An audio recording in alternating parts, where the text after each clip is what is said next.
दोस्तों, आपके सामने एक चार्ट दिख रहा है। इस चार्ट को अगर आपने समझ लिया, सीख लिया और अच्छे से दिमाग में उतार लिया तो यकीन मानिए आप टेंसेस के मास्टर बन जाओगे और खुद तो क्या दूसरों को भी सिखाओगे। दोस्तों, इस दुनिया में जितने भी सेंटेंसेस बोले जाते हैं 99% सेंटेंसेस इन्हीं 12 टेंसेस के किसी न किसी बॉक्स में पढ़ते हैं। तो यानी कि अगर हम इन 12 टेंसेस के बॉक्सेस के इस चार्ट को अच्छी तरह से सीख लें तो हम इस दुनिया के 99% वाक्यों को आसानी से इंग्लिश में बोल सकते हैं।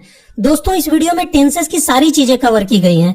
कौन कौन से टेंसेस में कौन कौन सी हेल्पिंग वर्ब्स लगेंगी और मेन वर्ब अपने किस फॉर्म में आएगा, नेगेटिव सेंटेंसेस कैसे बनाना है, इंटरोगेटिव सेंटेंसेस कैसे बनाना है, ये सारी चीजें कवर की गई हैं। दोस्तों, इस वीडियो को पूरा देखने के बाद एक बच्चा भी टेंस सीख जाएगा, क्योंकि मैं टेंसेस को एकदम लॉजिक से सिखाने वाला हूँ। शर्त बस इतनी सी है कि इस वीडियो को आपको पूरी देखनी होगी, एकदम अंत तक। तो चलिए वीडियो शुरू करते हैं। दोस्तों, बहुत से लोगों को लगता है कि टाइम को ही टेंस कहा जाता है, मगर यह बात 100% रॉन्ग है। टेंस असल में टाइम और वर्क का कॉम्बिनेशन है। जैसा कि आप चार्ट में भी देख सकते हैं कि एक तरफ टाइम का कॉलम है तो दूसरी तरफ वर्क का रो है। टाइम 3 तरह के होते हैं। पहला प्रेजेंट यानी कि वर्तमान समय, जिसके अंतर्गत ऐसे वाक्य आते हैं जिनके अंत में है, हो या हूं लगा रहता है। जैसे वह दौड़ती है, हम लोग खेल रहे हैं, तुम खा चुके हो, मैं 2 घंटों से पढ़ रहा हूं इत्यादि। आप देख सकते हैं कि ये सभी वाक्य है, हो या हूं से खत्म हो रहे हैं। ये सभी वर्तमान समय के वाक्य हैं। दूसरा समय होता है पास्ट यानी कि भूतकाल यानी कि बीता हुआ समय, जिसके अंतर्गत ऐसे वाक्य आते हैं जिनके अंत में सामान्यतः था, थे, थी इत्यादि लगा रहता है। जैसे वह दौड़ती थी, हम लोग खेल रहे थे, तुम खा चुके थे, मैं 2 घंटों से पढ़ रहा था इत्यादि। और तीसरा समय होता है फ्यूचर यानी कि भविष्य काल यानी कि आने वाला समय, जिसके अंतर्गत ऐसे वाक्य आते हैं जिनके अंत में गागेगी इत्यादि लगा रहता है। जैसे वह दौड़ेगी, हम लोग खेल रहे होंगे, तुम खा चुके होगे, मैं 6 बजे से पढ़ रहा होऊंगा इत्यादि। चलिए, ये तो हो गई टाइम की बात। आइए अब हम वर्क को समझते हैं कि टेंसेस की भाषा में वर्क कितने टाइप्स के होते हैं। जैसा कि आप चार्ट में देख सकते हैं कि वर्क टोटल 4 तरह के होते हैं। पहला इंडेफिनिट, दूसरा कॉन्टिन्यूअस, तीसरा परफेक्ट और चौथा परफेक्ट कॉन्टिन्यूअस। वैसे तो वर्क मेनली 2 ही तरह के होते हैं, कॉन्टिन्यूअस और परफेक्ट। इन्हीं दोनों वर्क से 2 और तरह के वर्क निकलते हैं, इंडेफिनिट और परफेक्ट कॉन्टिन्यूअस। तो अगर आप पहले कॉन्टिन्यूअस और परफेक्ट को समझ जाते हैं तो इंडेफिनिट और परफेक्ट कॉन्टिन्यूअस को आप बहुत ही आसानी से समझ जाएंगे। तो सबसे पहले हम कॉन्टिन्यूअस को समझते हैं। दोस्तों, कॉन्टिन्यूअस का मतलब होता है जारी। इसीलिए कॉन्टिन्यूअस वर्क में ऐसे वाक्य आते हैं जिनमें काम प्रेजेंट में कॉन्टिन्यू मीन्स जारी है यानी कि हो रहा है, या पास्ट में यानी कि बीते हुए समय में कॉन्टिन्यू था यानी कि हो रहा था, या फिर फ्यूचर में यानी कि आने वाले समय में कॉन्टिन्यू रहेगा यानी कि हो रहा होगा।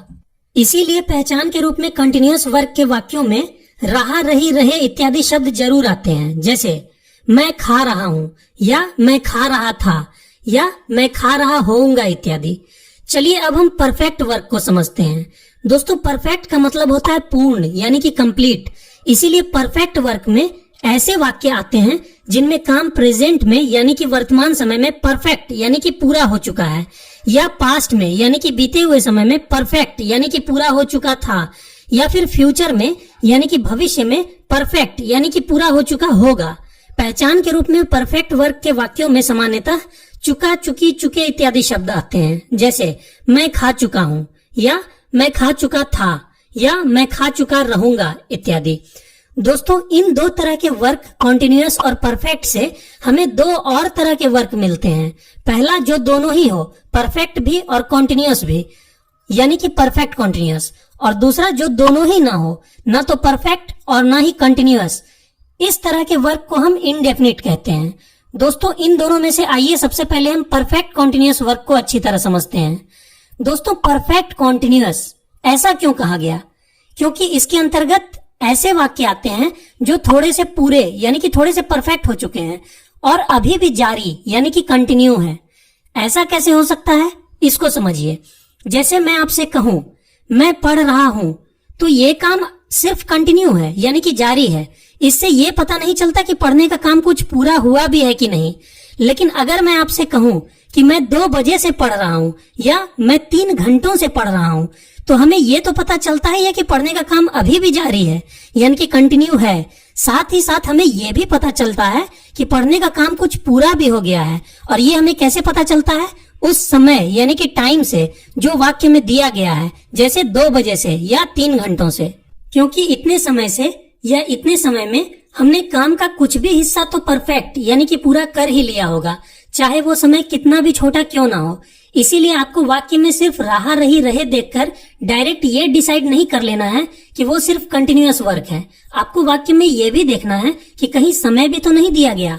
अगर वाक्य में समय भी दिया गया है तो वो कंटिन्यूअस नहीं बल्कि परफेक्ट कंटिन्यूअस वर्क है, और इसके रूल्स कंटिन्यूअस वर्क के रूल्स से कुछ अलग होते हैं। इसमें ज्यादातर स्टूडेंट्स फंसते हैं, इसीलिए आपको सावधान रहना है। चलिए अब इंडेफिनिट वर्क को समझते हैं। दोस्तों, इसके अंतर्गत ऐसे वाक्य आते हैं जो ना तो कंटिन्यूअस होते हैं और ना ही परफेक्ट। दोस्तों, इंडेफिनिट का मतलब होता है अनिश्चित। कुछ वाक्य ऐसे होते हैं जिनसे ये पता ही नहीं चलता, यानी कि ये बात अनिश्चित रहती है, इनडेफिनिट रहती है कि काम अभी जारी है या पूरा हो चुका है। जैसे मैं प्रेजेंट, पास्ट और फ्यूचर तीनों टाइम के एग्जांपल्स देता हूँ। मैं पढ़ता हूँ या मैं पढ़ता था या मैं पढ़ूंगा। इन वाक्यों को देखने से ये पता ही नहीं चलता, यानी कि ये बात इनडेफिनिट है कि काम कंटिन्यू है, था या रहेगा, या फिर काम परफेक्ट हो चुका है, था या रहेगा। इसीलिए ऐसे वाक्यों को इंडेफिनिट टेंस में होना समझा जाता है। तो इस तरह से अभी तक आपने देखा कि टेंसेस कुल 3 तरह के time, present, past and future, और 4 तरह के वर्क, इंडेफिनिट, कंटिन्यूअस, परफेक्ट और परफेक्ट कंटिन्यूअस से मिलकर बनता है। जैसा कि मैंने पहले बताया था कि टेंस टाइम और वर्क का कॉम्बिनेशन है। इस तरह हमें कुल 12 तरह के टेंसेस मिलते हैं, 3 चौके 12, जो कि 12 बॉक्सेस में इस चार्ट में नजर आ रहे हैं। दोस्तों, जैसा कि मैंने पहले बताया कि इस दुनिया में जितने भी सेंटेंसेस बोले जाते हैं, 99% सेंटेंसेस इन्हीं 12 टेंसेस के किसी न किसी बॉक्स में पड़ते हैं। तो अगर हम इन 12 टेंसेस के बॉक्सेस को अच्छी तरह से सीख लें तो हम इस दुनिया के 99% वाक्यों को आसानी से इंग्लिश में बोल सकते हैं। दोस्तों, इन सभी बॉक्सेस को एक एक करके एनालाइज करने से पहले आप जान लें कि किसी भी सेंटेंस का इंग्लिश में स्ट्रक्चर कैसा होता है। दोस्तों, किसी भी सेंटेंस का इंग्लिश में एक बेसिक स्ट्रक्चर होता है, subject plus helping verb plus main verb plus object. जैसा कि आप जानते ही होंगे कि सब्जेक्ट वो होता है जो काम कर रहा होता है, ऑब्जेक्ट वो होता है जिस पर वो काम हो रहा होता है, और वर्ब वो होता है जो काम हो रहा होता है। जैसे वह किताबें पढ़ रहा है, ही इज रीडिंग बुक्स। यहाँ किताबों को पढ़ने का काम कौन कर रहा है? वह। इसीलिए वह यानी कि ही यहाँ सब्जेक्ट है। पढ़ने का काम किस चीज पर हो रहा है, यानी कि किस चीज को पढ़ा जा रहा है? किताबों को। इसीलिए किताबें यानी कि बुक्स यहाँ ऑब्जेक्ट है, और काम क्या हो रहा है? पढ़ने का। इसीलिए रीडिंग यहाँ वर्ब है। दोस्तों, वर्ब्स भी 2 तरह के होते हैं। पहला मेन वर्ब यानी कि मुख्य क्रिया, जो मेन काम को दिखाता है, जैसे eat, drink, play, run, read etcetera. और दोस्तों, इनके 5 फॉर्म्स होते हैं जिन्हें V1, V2, V3, V4 और V5 से इंडिकेट किया जाता है। जैसे वर्ब ईट की 5 फॉर्म्स होती हैं, eat, ate, eaten, eating, Yeats.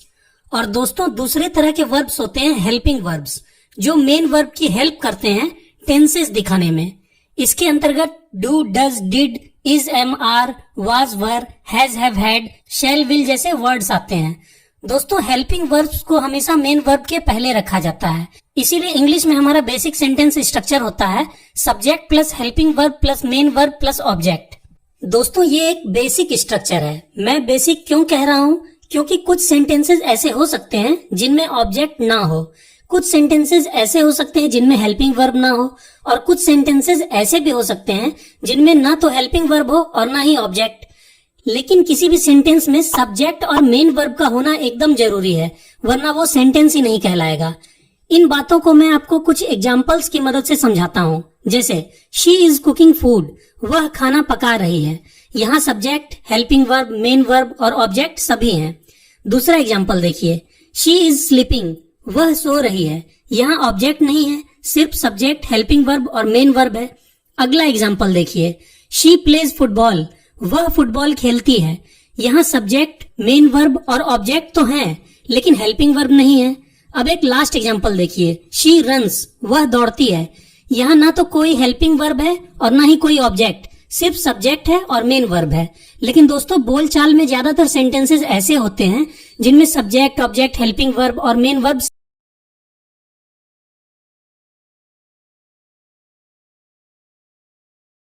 सभी होते हैं। इसीलिए इंग्लिश में किसी भी सेंटेंस का एक बेसिक स्ट्रक्चर माना जाता है subject plus helping verb plus main verb plus object. दोस्तों सब्जेक्ट और ऑब्जेक्ट में हमें कोई परेशानी नहीं होती। वाक्य का जो सब्जेक्ट और ऑब्जेक्ट होगा उसे हम इंग्लिश में लिख देंगे। ये टेंसेस के अनुसार नहीं बदलते हैं। स्टूडेंट्स को परेशानी होती है हेल्पिंग वर्ब और मेन वर्ब में कि किस टेंस में कौन सी हेल्पिंग वर्ब आएगी और मेन वर्ब अपने किस फॉर्म में आएगा, क्योंकि ये टेंसेस के अनुसार बदल जाते हैं। इसी बात को हम इस टेंस चार्ट में सीखेंगे। तो आइए अब हम एक एक करके इन सभी बॉक्सेस को एनालाइज करते हैं और इन सभी 12 तरह के टेंसेस को एक एक करके सीखते हैं। सबसे पहले हम बात करते हैं प्रेजेंट टाइम के इनडेफिनिट वर्क की, यानी कि इस वाले बॉक्स की। चूंकि ये प्रेजेंट टाइम का इनडेफिनिट वर्क है, इसीलिए हम इसे प्रेजेंट इंडेफिनिट टेंस कहते हैं। इसके अंतर्गत ऐसे वाक्य आते हैं जो प्रेजेंट में इनडेफिनिट हैं, यानी कि जिनसे ये पता ही नहीं चलता कि काम अभी कंटिन्यू है या परफेक्ट हो चुका है। बस स्वभावतः या सामान्यतः हुआ काम होता है, हमें बस इतना पता रहता है। जैसे मैं फुटबॉल खेलता हूँ, वह गाना गाती है, तुम चाय पीते हो इत्यादि। पहचान के रूप में वाक्यों के अंत में ता है, ती है, ते है, ता हूँ, ती हूँ या ते हो लगा रहता है। दोस्तों प्रेजेंट इंडेफिनिट टेंस में हम वर्ब की फर्स्ट फॉर्म यूज करते हैं। सिर्फ आपको ये बात ध्यान रखनी है कि अगर हमारा सब्जेक्ट ही, शी, इट या कोई भी सिंगुलर नाउन है तो वर्ब के साथ एस या ईएस लग जाता है। दोस्तों इस टेंस के अफर्मेटिव सेंटेंसेस में तो कोई हेल्पिंग वर्ब भी नहीं लगती। दोस्तों अफर्मेटिव सेंटेंसेस सकारात्मक वाक्यों को बोला जाता है जिनमें नहीं शब्द नहीं आता है, जैसे वह पढ़ता है, वह सोता है। नेगेटिव सेंटेंसेस नकारात्मक वाक्यों को बोला जाता है जिनमें नहीं शब्द जरूर आता है, जैसे वह नहीं पढ़ता है, वह नहीं सोता है। और इंटेरोगेटिव सेंटेंसेस प्रश्नवाचक वाक्यों को बोला जाता है जिनमें कोई प्रश्न पूछा गया होता है, जैसे क्या वह पढ़ता है, क्या वह सोता है इत्यादि। दोस्तों इंटेरोगेटिव सेंटेंसेस के अंत में एक क्वेश्चन मार्क जरूर लगाना होता है, इस बात का आप ध्यान रखिएगा। तो दोस्तों प्रेजेंट इंडेफिनिट टेंस के अफर्मेटिव सेंटेंसेस में किसी भी तरह के हेल्पिंग वर्ब का प्रयोग नहीं किया जाता, लेकिन इस टेंस के नेगेटिव और इंटेरोगेटिव सेंटेंसेस में हेल्पिंग वर्ब्स डू या डज का प्रयोग जरूर होता है। डज का प्रयोग ही, शी, इट या एनी सिंगुलर नाउन के साथ होता है और बाकी सभी सब्जेक्ट्स के साथ डू का प्रयोग होता है। एग्जाम्पल्स देखिए, मैं किताबें पढ़ता हूँ, सब्जेक्ट यहाँ मैं है, मैं के लिए आई का प्रयोग होगा।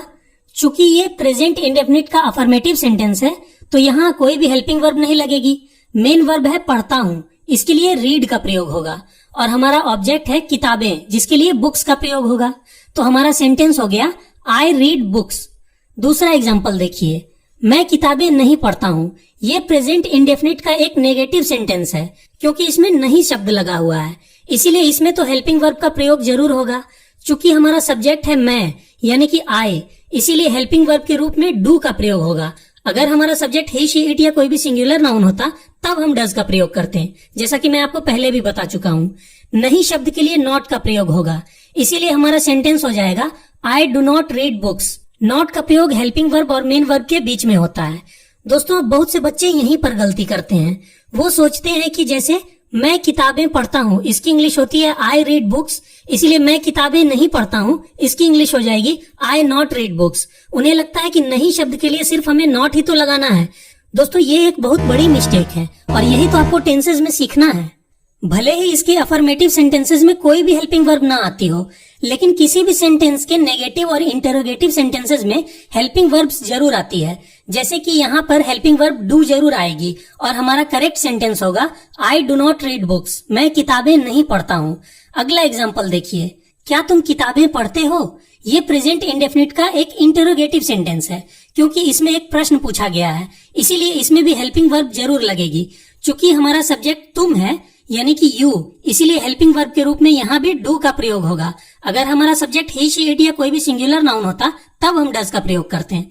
दोस्तों इंटरोगेटिव सेंटेंसेस बनाने के लिए हम हेल्पिंग वर्ब को सब्जेक्ट के आगे रख देते हैं, इसीलिए हमारा सेंटेंस हो जाएगा डू यू रीड बुक्स। अगला एग्जाम्पल देखिए, क्या तुम किताबें नहीं पढ़ते हो? दोस्तों ये भी एक इंटरोगेटिव सेंटेंस है क्योंकि इसमें भी एक प्रश्न पूछा गया है, लेकिन इन तरह के सेंटेंसेस को नेगेटिव इंटरोगेटिव सेंटेंसेस कहा जाता है क्योंकि इनमें नहीं शब्द भी लगा रहता है। इसमें भी हेल्पिंग वर्ब का प्रयोग सब्जेक्ट के पहले होगा क्योंकि ये एक इंटरोगेटिव सेंटेंस है, और साथ ही सब्जेक्ट के बाद और मेन वर्ब के पहले नॉट का भी प्रयोग होगा क्योंकि ये एक नेगेटिव सेंटेंस भी है। इसीलिए हमारा सेंटेंस हो जाएगा do you not read books. चलिए अब हम कुछ और एग्जाम्पल्स देखते हैं जिनमें सब्जेक्ट ही, शी, इट या कोई सिंगुलर नाउन होता है, जिनमें हम वर्ब के साथ एस या ईएस लगाते हैं। वह किताबें पढ़ता है, ये प्रेजेंट इंडेफिनिट टेंस का एक अफर्मेटिव सेंटेंस है, इसीलिए इसमें किसी भी तरह के हेल्पिंग वर्ब का यूज नहीं होगा, और सब्जेक्ट चूंकि वह है यानी कि ही, इसीलिए वर्ब के साथ एस या ईएस लगेगा। इसीलिए हमारा सेंटेंस हो जाएगा ही रीड्स बुक्स। दोस्तों, किन तरह के वर्ब्स में एस लगता है और किन में ईएस लगता है, इनके लिए कुछ रूल्स हैं। इन रूल्स को जानने के लिए इस वीडियो को देखने के बाद आप मेरी rules of adding S, ES and IES to a verb वाली वीडियो को भी देख सकते हैं, जिसका लिंक आपको आई बटन और डिस्क्रिप्शन दोनों में मिल जाएगा। फिलहाल आप यहाँ पर ध्यान दीजिए। वह किताबें पढ़ता है, ही रीड्स बुक्स। इसका नेगेटिव सेंटेंस होगा वह किताबें नहीं पढ़ता है। यहाँ अब हेल्पिंग वर्ब जरूर आएगी, चूंकि सब्जेक्ट ही है इसीलिए हेल्पिंग वर्ब के रूप में डज का प्रयोग होगा। दोस्तों, डज असल में डू का ही एक रूप है। सब्जेक्ट के ही, शी, इट या कोई भी सिंगुलर नाउन रहने पर वर्ब डू में जब ईएस लग जाता है तब वह डज बन जाता है। इसीलिए हमारा सेंटेंस हो जाएगा he does not read books. ध्यान दीजिए कि यहाँ सब्जेक्ट के ही रहने पर भी रीड के साथ एस या ईएस नहीं लगा है, क्योंकि एस या ईएस तो अपना प्रभाव डू में लगकर उसे डज बनाकर तो दिखा ही चुका है। इसीलिए अब हमें रीड के साथ एस या ईएस लगाने की जरूरत नहीं है। दोस्तों, आप हमेशा ध्यान रखिएगा कि सब्जेक्ट का प्रभाव हमेशा अपने सबसे नजदीक या पहले आने वाले वर्ब पर ही पड़ता है, चाहे वो हेल्पिंग वर्ब हो या मेन वर्ब। अगला एग्जाम्पल देखिए। क्या वह किताबें पढ़ता है? चूंकि ये एक इंटेरोगेटिव सेंटेंस है इसीलिए हेल्पिंग वर्ब पहले आ जाएगी और हमारा सेंटेंस हो जाएगा डज ही रीड बुक्स। ध्यान दीजिए कि यहाँ भी सब्जेक्ट ही रहने पर भी रीड के साथ हमने एस या ईएस का यूज नहीं किया है, क्योंकि एस या ईएस का यूज तो पहले ही हमने हेल्पिंग वर्ब डू में करके उसे डज में बदल ही दिया है। अगला एग्जांपल देखिए। क्या वह किताबें नहीं पढ़ता है? ये एक नेगेटिव इंटरोगेटिव सेंटेंस है, इसीलिए इसकी इंग्लिश हो जाएगी does he not read books. तो दोस्तों, ये था प्रेजेंट इंडेफिनिट टेंस। उम्मीद है इसे आप समझ गए होंगे। अब हम बढ़ते हैं अगले बॉक्स की तरफ, जिसमें पास्ट टाइम का इंडेफिनिट वर्क आता है। इसे हम पास्ट इंडेफिनिट टेंस कहते हैं। इसके अंतर्गत ऐसे वाक्य आते हैं जो पास्ट में इंडेफिनिट थे, यानी कि जिनसे ये पता नहीं चलता कि काम पास्ट में कंटिन्यू था या परफेक्ट हो चुका था। बस स्वभावतः या सामान्यतः वह काम होता था या हुआ, हमें बस इतना पता रहता है। जैसे मैं फुटबॉल खेलता था, वह गाना गाती थी, तुम चाय पीते थे, इत्यादि। हालांकि पास्ट इंडेफिनिट टेंस के ज्यादातर वाक्य इस तरह के होते हैं। वह बाजार गया और सब्जी ले आया, उसने मेरी बहुत सहायता की, वे लोग आगरा गए, मुझे यह फिल्म अच्छी नहीं लगी। पहचान के रूप में वाक्यों के अंत में ता, था, ती, थी, ते, थे लगा रहता है, या क्रिया का अंत आ, ई, ए जैसे साउंड से होता है। दोस्तों, पास्ट इंडेफिनिट टेंस में हम वर्ब की सेकेंड फॉर्म का यूज करते हैं। और आप ये बात हमेशा याद रखें कि केवल पास्ट इंडेफिनिट टेंस ही एक ऐसा टेंस है जिसमें वर्ब की सेकेंड फॉर्म यानी कि V2 का प्रयोग होता है। बाकी किसी भी टेंस में वर्ब की सेकेंड फॉर्म का प्रयोग नहीं होता, और यहाँ तो वर्ब में एस या ईएस लगाने का भी कोई चक्कर नहीं रहता। सभी तरह के सब्जेक्ट्स के साथ वर्ब की सेकेंड फॉर्म ही लगती है। सिर्फ प्रेजेंट इंडेफिनिट टेंस में ही वर्ब में एस या ईएस लगाने का चक्कर रहता है। एग्जाम्पल्स देखिए। मैंने उसे देखा, आई सॉ हिम। चपरासी ने घंटी बजाई, the peon rang the bell. वे लोग स्कूल गए, दे वेंट टू स्कूल। आप देख सकते हैं कि पास्ट इंडेफिनिट के वाक्यों में सभी तरह के सब्जेक्ट्स के साथ वर्ब की सेकेंड फॉर्म ही आ रही है और कोई हेल्पिंग वर्ब भी नहीं लग रही। लेकिन ऐसा सिर्फ अफर्मेटिव सेंटेंसेस में ही होता है।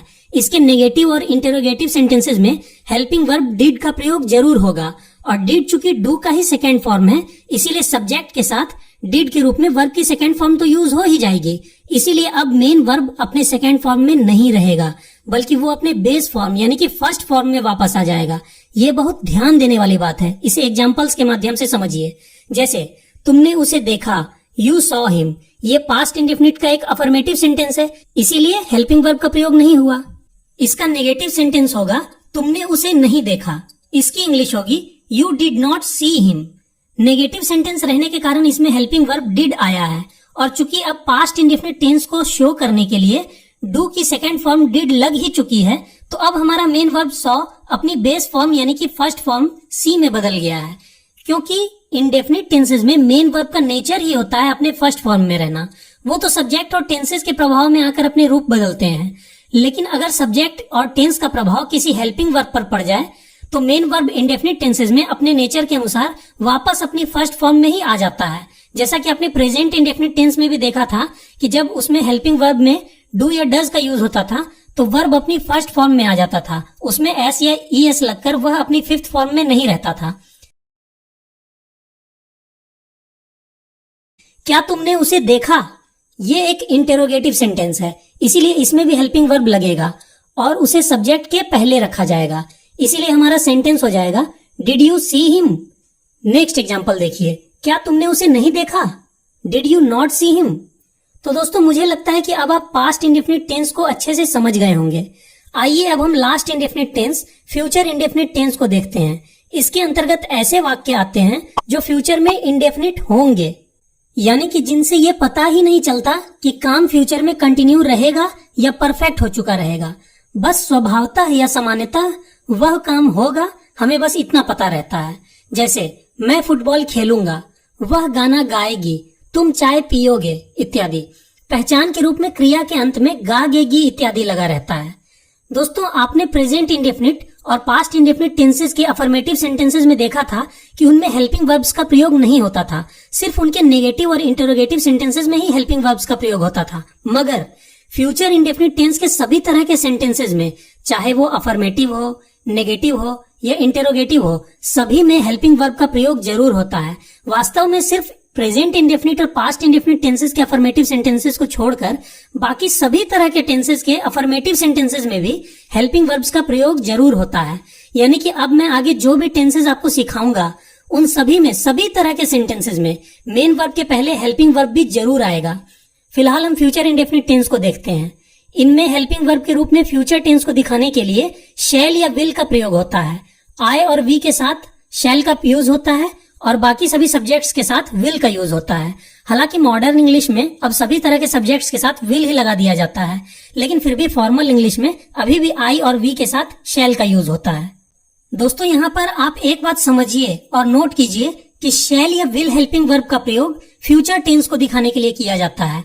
इसलिए फ्यूचर का कोई भी टेंस हो, चाहे वो फ्यूचर इंडेफिनिट हो या फ्यूचर कंटिन्यूअस हो या फ्यूचर परफेक्ट हो या फिर फ्यूचर परफेक्ट कंटिन्यूअस हो, इन सभी टेंसेस में फ्यूचर टेंस को दिखाने के लिए हेल्पिंग वर्ब में शैल या विल का प्रयोग जरूर होगा। जैसा कि आप इन सभी बॉक्सेस में भी देख सकते हैं कि इन सभी बॉक्सेस में हेल्पिंग वर्ब में शैल या विल जरूर आया है। फिलहाल आप फ्यूचर के इंडेफिनिट टेंस पर ध्यान दीजिए। फ्यूचर टेंस को दिखाने के लिए यहाँ हेल्पिंग वर्ब शैल या विल का प्रयोग होगा और चूंकि ये एक इंडेफिनिट टेंस है इसीलिए अब आप खुद ब खुद बता सकते हैं कि यहाँ वर्ब की कौन सी फॉर्म आएगी। जी हाँ, यहाँ वर्ब की फर्स्ट फॉर्म आएगी, क्योंकि सब्जेक्ट और टेंस का प्रभाव तो हेल्पिंग वर्ब पर पड़ ही जाएगा। इसीलिए इंडेफिनिट टेंस में वर्ब अपने नेचर के अनुसार अपने फर्स्ट फॉर्म में रहना चाहेगा, इसलिए फ्यूचर इंडेफिनिट टेंस में मेन वर्ब अपने फर्स्ट फॉर्म में होता है। अब एग्जाम्पल्स देखिए। मैं स्कूल जाऊंगा, आई शैल गो टू स्कूल। हम लोग स्कूल जाएंगे, we shall go to school. यहाँ हमने आई और वी के साथ शैल का यूज किया है, बाकी सभी सब्जेक्ट्स के साथ विल का यूज होगा। जैसे तुम स्कूल जाओगे, you will go to school. वह पानी पिएगी, शी विल ड्रिंक वाटर। वे लोग क्रिकेट खेलेंगे, दे विल प्ले क्रिकेट। अब एक नेगेटिव सेंटेंस देखिए। तुम क्रिकेट नहीं खेलोगे, you will not play cricket. अगला सेंटेंस देखिए। क्या तुम स्कूल जाओगे? दोस्तों ये एक इंटरोगेटिव सेंटेंस है, इसीलिए हम हेल्पिंग वर्ब को सब्जेक्ट के आगे ले आएंगे। इसीलिए हमारा सेंटेंस हो जाएगा will you go to school. अगला सेंटेंस देखिए। क्या तुम स्कूल नहीं जाओगे? Will you not go to school. तो दोस्तों ये था हमारा फ्यूचर इंडेफिनिट टेंस। आपने अब सभी तरह के इंडेफिनिट टेंसेस को सीख लिया है। आइए अब हम कंटिन्यूअस टेंसेस को सीखते हैं और इसमें सबसे पहले प्रेजेंट के कंटिन्यूअस टेंस को सीखते हैं। दोस्तों इस टेंस के अंतर्गत ऐसे वाक्य आते हैं जो प्रेजेंट में कंटिन्यू हैं, यानी कि जो वर्तमान समय में जारी हैं, यानी कि हो रहे हैं। जैसे मैं फुटबॉल खेल रहा हूँ, वह गाना गा रही है, तुम चाय पी रहे हो इत्यादि। पहचान के रूप में वाक्यों के अंत में रहा हूँ, रही हूँ, रहे हो, रहा है, रही है, रहे हैं इत्यादि लगा रहता है। दोस्तों प्रेजेंट कंटिन्यूअस टेंस में हम प्रेजेंट टेंस को दिखाने के लिए हेल्पिंग वर्ब के रूप में इज एम आर का प्रयोग करते हैं और कंटिन्यूअस टेंस को दिखाने के लिए मेन वर्ब की आईएनजी फॉर्म यानी कि वर्ब की फोर्थ फॉर्म का प्रयोग करते हैं।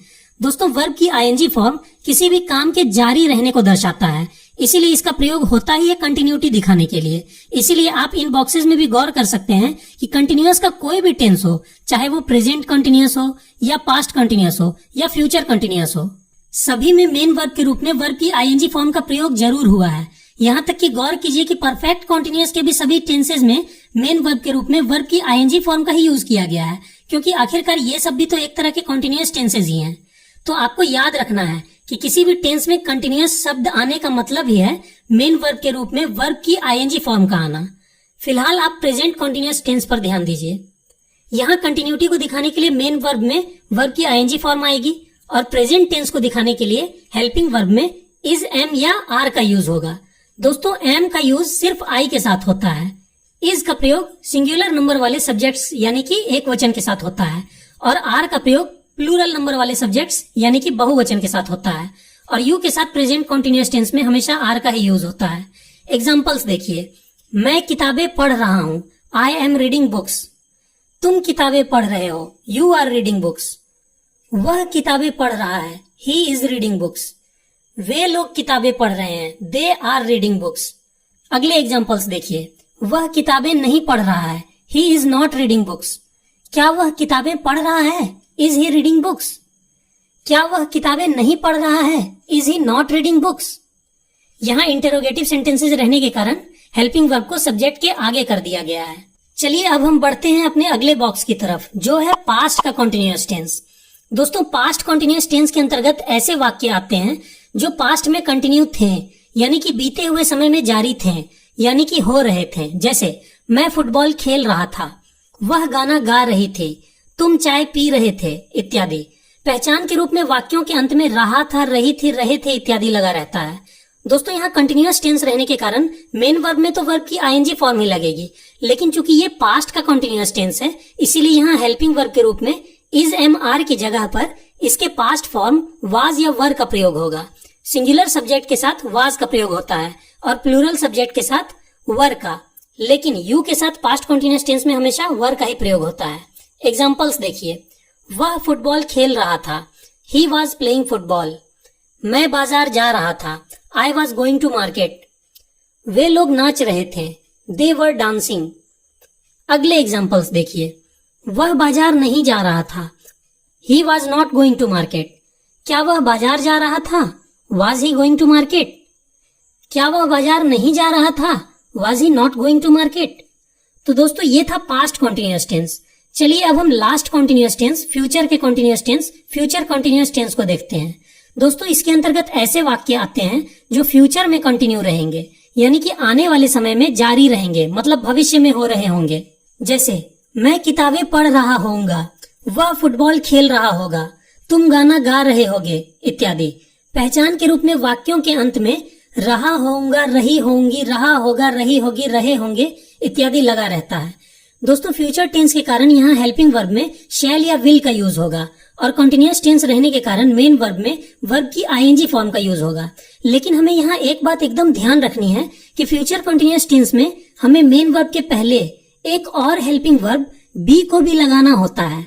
ये बात एकदम दिमाग में बैठा लीजिए। अधिकतर स्टूडेंट्स इसमें गलती करते हैं, वो बी लगाना भूल जाते हैं। और दोस्तों फ्यूचर कंटिन्यूअस ही एकमात्र ऐसा टेंस है जिसमें हेल्पिंग वर्ब बी का प्रयोग अपने बेस फॉर्म में होता है। एग्जाम्पल्स देखिए, वह खाना बना रही होगी, she will be cooking food. वह खाना नहीं बना रही होगी, she will not be cooking food. दोस्तों जब किसी सेंटेंस में दो हेल्पिंग वर्ब्स होते हैं तो उसका नेगेटिव बनाने के लिए हम नॉट को दोनों हेल्पिंग वर्ब्स के बीच में लगाते हैं, जैसा कि हमने यहाँ विल और बी के बीच में नॉट लगाया है। नेक्स्ट एग्जाम्पल देखिए, क्या तुम कल 10 बजे सो रहे होगे, will you B sleeping at 10 PM tomorrow. क्या तुम कल 10 बजे नहीं सो रहे होगे, will you not be sleeping at 10 PM tomorrow. दोस्तों जब भी किसी सेंटेंस में एक से ज्यादा हेल्पिंग वर्ब्स होते हैं तब हम इंटेरोगेटिव सेंटेंसेस बनाने के लिए सिर्फ एक पहले आने वाले हेल्पिंग वर्ब जो सब्जेक्ट के पास में रहता है सिर्फ उसे ही सब्जेक्ट के आगे रखते हैं। जैसा कि आप लास्ट के इन दोनों एग्जांपल्स में देख सकते हैं, सिर्फ विल को ही के आगे रखा गया है, बी को नहीं। तो दोस्तों सभी तरह के कंटिन्यूअस टेंसेस को हमने समझ लिया। आइए अब हम परफेक्ट टेंसेस को समझते हैं। सबसे पहले हम प्रेजेंट के परफेक्ट टेंस को समझते हैं। दोस्तों इसके अंतर्गत ऐसे वाक्य आते हैं जो प्रेजेंट में परफेक्ट हो चुके हैं, यानी कि जो काम वर्तमान समय में पूरे हो चुके हैं। जैसे मैं फुटबॉल खेल चुका हूँ, वह गाना गा चुकी है, तुम चाय पी चुके हो इत्यादि। पहचान के रूप में वाक्यों के अंत में चुका हूँ, चुकी हूँ, चुके हो, चुका है, चुकी है, चुके हैं इत्यादि लगा रहता है। दोस्तों इस टेंस में मेन वर्ब के रूप में वर्ब की थर्ड फॉर्म का यूज होता है और हेल्पिंग वर्ब के रूप में हैज या हैव का यूज होता है। ही, शी, इट या एनी सिंगुलर नाउन के साथ हैज का यूज होगा और बाकी सभी सब्जेक्ट्स के साथ हैव का यूज होगा। दोस्तों यहाँ एक नोट करने वाली बात यह है कि किसी भी तरह के परफेक्ट टेंस में, चाहे वो परफेक्ट हो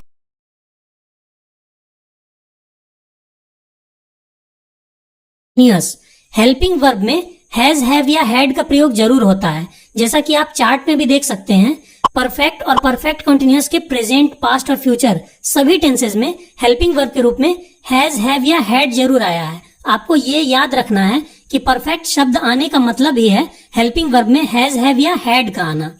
अब दूसरी बात नोट कीजिए कि नॉर्मल परफेक्ट टेंसेस में, चाहे वो प्रेजेंट परफेक्ट हो, पास्ट परफेक्ट हो या फिर फ्यूचर परफेक्ट टेंस हो, इन सभी में मेन वर्ब की थर्ड फॉर्म का प्रयोग जरूर होता है। लेकिन ऐसा परफेक्ट कॉन्टिन्यूअस टेंसेस में नहीं होता। परफेक्ट होने के कारण यहाँ हेल्पिंग वर्ब में तो हैज, हैव या हैड का यूज होता है, लेकिन कंटिन्यूअस रहने के कारण मेन वर्ब में यहाँ वर्ब की आईएनजी फॉर्म लग जाती है। दोस्तों मैं आपको यहाँ पर एक छोटी सी बात और बता दूं कि हैज, हैव और हैड में वर्ब की बेस फॉर्म हैव होती है और जब हम इसमें एस या ईएस जोड़ देते हैं तो यह हैज में बदल जाती है, यानी कि हैव प्लस एस या ES is equal to has. मतलब हैज, हैव का ही एस या ईएस फॉर्म है, इसीलिए हैज का यूज ही, शी, इट या एनी सिंगुलर नाउन के साथ होता है। और दोस्तों हैड असल में हैज या हैव का पास्ट फॉर्म है, इसीलिए प्रेजेंट के परफेक्ट टेंस में हम हैज या हैव का यूज करते हैं और पास्ट के परफेक्ट टेंस में हम इसके पास्ट फॉर्म हैड का यूज करते हैं। चलिए फिलहाल हम प्रेजेंट परफेक्ट टेंस के कुछ एग्जांपल्स को देखते हैं। मैं फुटबॉल खेल चुका हूं, आई हैव प्लेड फुटबॉल। वह ऑफिस जा चुका है, he has gone to office. वह ऑफिस नहीं जा चुका है या वह ऑफिस नहीं गया है, दोनों एक ही बात है। He has not gone to office. क्या तुम काम पूरा कर चुके हो? Have you completed the work. क्या तुम काम पूरा नहीं कर चुके हो या क्या तुमने काम पूरा नहीं किया है, दोनों एक ही बात है। Have you not completed the work.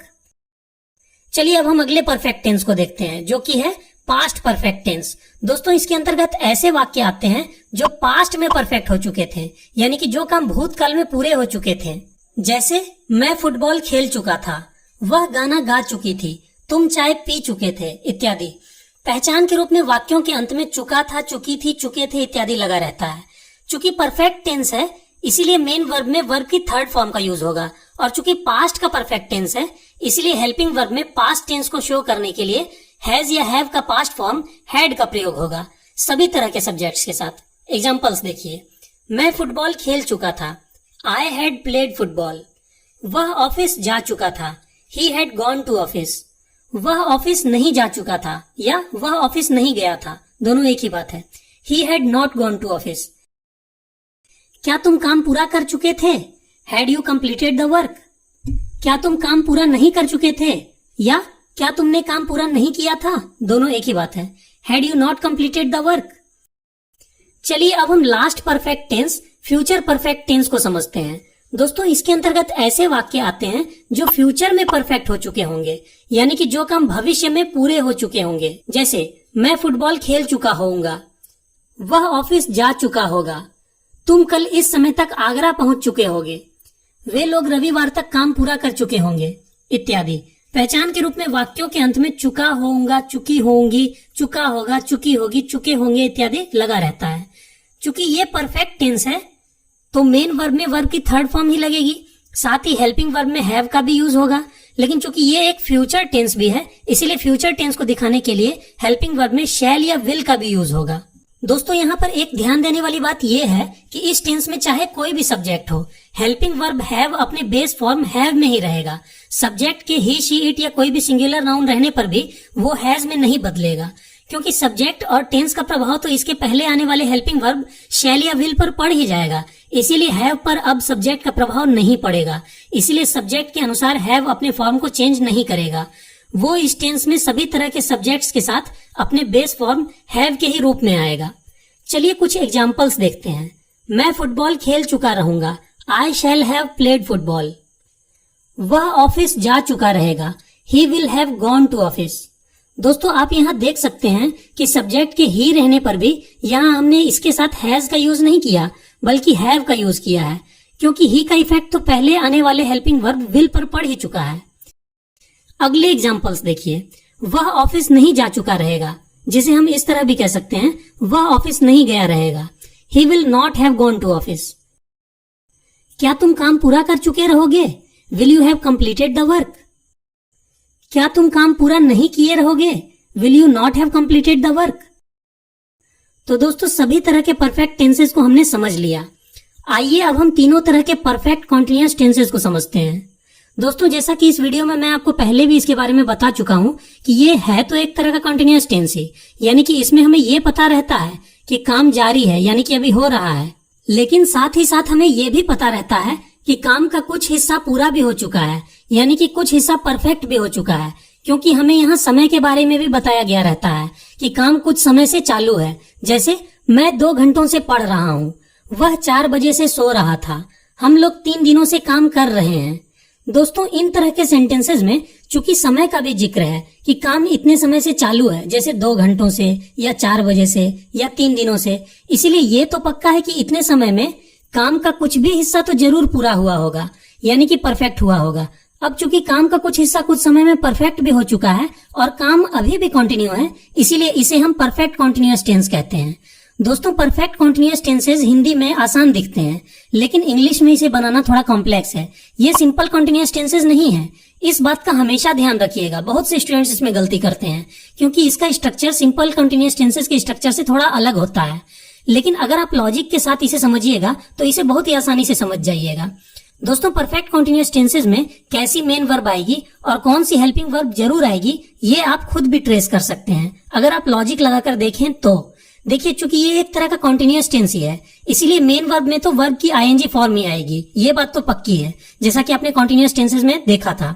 और चूंकि ये एक तरह का परफेक्ट टेंस भी है, इसीलिए हेल्पिंग वर्ब में हैज, हैव या हैड का भी आना पक्का है, जैसा कि आपने परफेक्ट टेंसेस में देखा था। इसके प्रेजेंट टेंस में हैज या हैव का यूज हो जाएगा। इसके पास्ट टेंस में पास्ट टेंस को शो करने के लिए हैज या हैव अपने पास्ट फॉर्म हैड में बदल जाएगा। और इसके फ्यूचर टेंस में हम फ्यूचर टेंस को दिखाने के लिए शैल या विल का यूज कर लेंगे और इसके बाद हैव लगाएंगे। यहां तक तो बात एकदम क्लियर है। अब एक बहुत ही महत्वपूर्ण बात पर ध्यान दीजिए और इसे अच्छे से समझिए। दोस्तों हेल्पिंग वर्ब्स हैज, हैव या हैड का नेचर होता है कि वो अपने बाद आने वाले वर्ब को हमेशा उसकी थर्ड फॉर्म में रखना चाहते हैं, जैसा कि आपने तीनों तरह के परफेक्ट टेंसेस में भी देखा था कि हैज, हैव या हैड के बाद वर्ब की थर्ड फॉर्म आती थी। लेकिन यहाँ तो एक तरह का कॉन्टिन्यूअस टेंस होने के कारण मेन वर्ब में वर्ब की आईएनजी फॉर्म का लगना पहले ही तय हो चुका है, तो अब हैज, हैव, हैड क्या करे। तो दोस्तों हैज, हैव या हैड अपने बाद और मेन वर्ब के पहले एक और हेल्पिंग वर्ब को यूज कर लेते हैं जो कि वर्ब बी की थर्ड फॉर्म होती है, और वो है बीन। बीन वर्ब बी की थर्ड फॉर्म है, इसीलिए परफेक्ट कॉन्टिन्यूअस टेंसेस के सभी तरह के टेंसेस में हेल्पिंग वर्ब बीन का प्रयोग जरूर होता है। चलिए अब ये बात भी आपको समझ में आ गई कि वर्ब बीन इन सभी में क्यों लगा है। आइए अब परफेक्ट कॉन्टिन्यूअस टेंसेस में एक आखिरी बात को समझते हैं, जिससे कि आपको इसका पूरा स्ट्रक्चर 100% क्लियर हो जाएगा। दोस्तों चूंकि परफेक्ट कॉन्टिन्यूअस टेंसेस में समय का भी जिक्र होता है, इसीलिए उस समय को दिखाने के लिए हम वाक्य के इंग्लिश ट्रांसलेशन में सेंटेंस के अंत में उस टाइम या टाइम इंटरवल यानी कि उस समय या समय अंतराल का जिक्र कर देते हैं। जैसे 2 बजे से के लिए हम सिंस 2 o'clock का यूज करेंगे और 2 घंटों से के लिए हम फॉर 2 hours का यूज करेंगे। दोस्तों यहाँ पर गौर कीजिए कि से शब्द के लिए हमने पहले वाले एग्जाम्पल में सिंस का यूज किया है, तो दूसरे वाले एग्जाम्पल में फॉर का। अब इसका फंडा समझिए। देखिए वाक्यों में समय 2 तरह से दिया हो सकता है। पहला तरीका एक फिक्स टाइम दिया हो, जैसे 2 बजे से, सुबह से, सोमवार से, साल 2020 से इत्यादि। यहाँ हमें पता चलता है कि काम एग्जैक्टली किस समय से चालू है। ऐसे कंडीशन में सिंस का यूज होता है। दूसरा तरीका ये हो सकता है कि एक फिक्स टाइम ना बताकर एक टाइम इंटरवल यानी कि समय अंतराल बताया गया हो कि काम कितनी देर से चालू है, जैसे 2 घंटों से, 4 दिनों से या 3 सालों से। यहाँ एक फिक्स टाइम नहीं दिया गया रहता। जैसे अगर हम कहें 2 घंटों से, तो हो सकता है कि 1 बजे से 3 बजे तक की बात हो रही हो, या 2 बजे से 4 बजे तक की बात हो रही हो, या फिर 6 बजे से 8 बजे तक की बात हो रही हो, क्योंकि इन सभी के बीच में 2 घंटों का ही समय अंतराल है। ऐसे कंडीशन में हम सिंस का नहीं बल्कि फॉर का यूज करते हैं।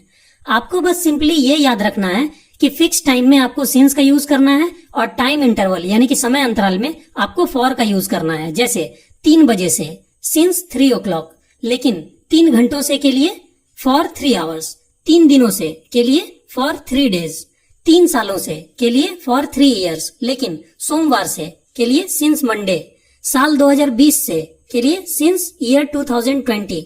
तो उम्मीद है कि परफेक्ट कॉन्टिन्यूअस टेंसेस का पूरा स्ट्रक्चर अब आपको क्लियरली समझ में आ रहा होगा।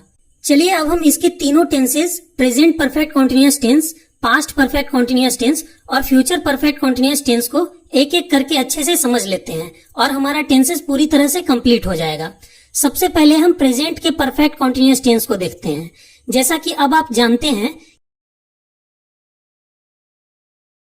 कि इसके अंतर्गत ऐसे वाक्य आते हैं जो प्रेजेंट में यानी कि वर्तमान में किसी समय से या कुछ समय से जारी हैं। जैसे मैं 6 बजे से किताबें पढ़ रहा हूँ, वह 2 घंटों से फुटबॉल खेल रहा है, वह सोमवार से स्कूल जा रही है, तुम 4 दिनों से ऑफिस जा रहे हो, इत्यादि।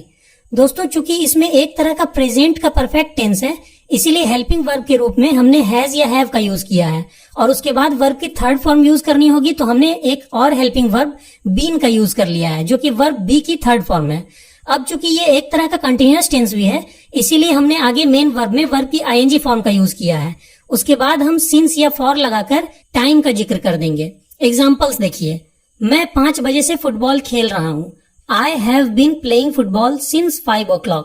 दोस्तों, यहाँ एक फिक्स टाइम दिया गया है 5 बजे से, इसीलिए हमने यहाँ शब्द से के लिए सिंस का यूज किया है। और दोस्तों 99% स्टूडेंट्स इसे इस तरह से बनाने की गलती करते हैं, मैं 5 बजे से फुटबॉल खेल रहा हूँ, I am playing football since 5 o'clock, जो कि पूरी तरह से गलत है। आपको ये हमेशा ध्यान रखना है कि ऐसे सेंटेंसेस नॉर्मल कॉन्टिन्यूअस टेंसेस के नहीं बल्कि परफेक्ट कॉन्टिन्यूअस टेंसेस के होते हैं। इसीलिए इनको नॉर्मल कंटिन्यूअस टेंसेस के रूल्स की मदद से नहीं बल्कि परफेक्ट कंटिन्यूअस टेंसेस की रूल्स की मदद से बनाना होगा, जैसा कि अभी हमने बनाया है। मैं 5 बजे से फुटबॉल खेल रहा हूँ, I have been playing football since 5 o'clock। Next example देखिए, वह 5 दिनों से ऑफिस नहीं जा रहा है, he has not been going to office for 5 days। दोस्तों, यहाँ हैज का यूज हुआ है क्योंकि हमारा सब्जेक्ट ही है, और दोस्तों यहाँ हमने सिंस के बजाय फॉर का यूज किया है क्योंकि यहाँ एक फिक्स टाइम नहीं दिया गया है बल्कि एक टाइम इंटरवल दिया गया है 5 दिनों से, फॉर 5 days। नेक्स्ट एग्जाम्पल देखिए, क्या तुम रविवार से काम कर रहे हो, have you been working since Sunday. क्या तुम 2 घंटों से वीडियो गेम नहीं खेल रहे हो, have you not been playing video game for 2 hours। चलिए अब हम पास्ट के परफेक्ट कॉन्टिन्यूअस टेंस को देखते हैं। जैसा कि आप जानते हैं कि इसके अंतर्गत ऐसे सेंटेंसेस आते हैं जो पास्ट में यानी कि भूतकाल में किसी समय से या कुछ समय से जारी थे। जैसे मैं 2 घंटों से फुटबॉल खेल रहा था, वह सोमवार से स्कूल जा रही थी, इत्यादि। दोस्तों, यहाँ भी सेंटेंस का स्ट्रक्चर वही रहेगा जो प्रेजेंट परफेक्ट कॉन्टिन्यूअस यानी कि ऊपर वाले बॉक्स में था। सिर्फ पास्ट टेंस को शो करने के लिए हेल्पिंग वर्ब हैज या हैव अपने पास्ट फॉर्म हैड में बदल जाएगा। एग्जांपल्स देखिए, मैं 5 बजे से फुटबॉल खेल रहा था, I had been playing football since 5 o'clock। वह 5 दिनों से ऑफिस नहीं जा रहा था, he had not been going to office for 5 days। क्या तुम रविवार से काम कर रहे थे, had you been working since Sunday. क्या तुम 2 घंटों से वीडियो गेम नहीं खेल रहे थे, had you not been playing video game for 2 hours। चलिए अब हम last tense future perfect continuous tense को देखते हैं। हालांकि इस टेंस के वाक्य रेयरली ही यूज किए जाते हैं, लेकिन फिर भी इसे सीख लेते हैं। दोस्तों, इसके अंतर्गत ऐसे वाक्य आते हैं जो फ्यूचर यानी कि भविष्य में किसी समय से या कुछ देर से हो रहे होंगे। जैसे मैं कल 5 बजे से फुटबॉल खेल रहा होऊंगा, क्या तुम रविवार से काम कर रहे होगे, इत्यादि। दोस्तों, इस टेंस के भी वाक्यों का सेंटेंस स्ट्रक्चर वही होगा, बस फ्यूचर टेंस को इंडिकेट करने के लिए हम एक और हेल्पिंग वर्ब शैल या विल का यूज कर लेंगे। इस बॉक्स में जगह की कमी रहने के कारण मैंने सिर्फ विल लिखा है। अब चूंकि सब्जेक्ट और टेंस का इफेक्ट तो शैल या विल पर पड़ ही गया, इसीलिए हैज हैव हैड सिर्फ अपने बेस फॉर्म हैव में ही रहेगा। एग्जाम्पल्स देखिए, मैं 5 बजे से फुटबॉल खेल रहा होऊंगा। आप इसे इस तरह से बनाएंगे, I shall have been playing football from 5 o'clock। दोस्तों, आप यहाँ सिंस के बजाय फ्रॉम का यूज देखकर चौंक गए होंगे। तो अब मैं आपको एक और लास्ट इंपॉर्टेंट चीज बतला दूं कि मॉडर्न इंग्लिश में फ्यूचर परफेक्ट कॉन्टिन्यूअस टेंस में सिर्फ फ्यूचर परफेक्ट कंटीन्यूअस टेंस में सिंस का यूज नहीं होता। इस टेंस में फिक्स टाइम को दिखाने के लिए सिंस के बदले फ्रॉम का यूज होता है, लेकिन फॉर के लिए ऐसी कोई बात नहीं है। टाइम इंटरवल को दिखाने के लिए इस टेंस में भी फॉर का ही यूज होता है। नेक्स्ट एग्जांपल देखिए, वह 5 दिनों से ऑफिस नहीं जा रहा होगा। He will not have been going to office for 5 days. क्या तुम रविवार से काम कर रहे होगे? Will you have been working from Sunday? क्या तुम 2 घंटों से वीडियो गेम नहीं खेल रहे होगे? Will you not have been playing video game for 2 hours? तो दोस्तों अब आप सभी 12 तरह के टेंसेस को सीख चुके हैं। आप इस टेंस चार्ट की एक स्क्रीनशॉट ले लीजिए और इसे दिमाग में बिठा लीजिए। उम्मीद है ये वीडियो आपको पसंद आई होगी। आपको ये वीडियो कैसी लगी मुझे कमेंट करके जरूर बताएं। अगर अच्छी लगी हो तो इस वीडियो को लाइक करना बिल्कुल ना भूलें और उन लोगों तक ज्यादा से ज्यादा शेयर करें जो इंग्लिश सीखना चाहते हो। और अगर आप इंग्लिश हाईवे चैनल पर नए हैं तो आने वाले वीडियो लेक्चर्स के नोटिफिकेशंस पाने के लिए इस चैनल को अभी सब्सक्राइब करके बेल आइकन को दबाकर ऑल नोटिफिकेशंस को जरूर ऑन कर लें। तो guys see you in the next video lecture.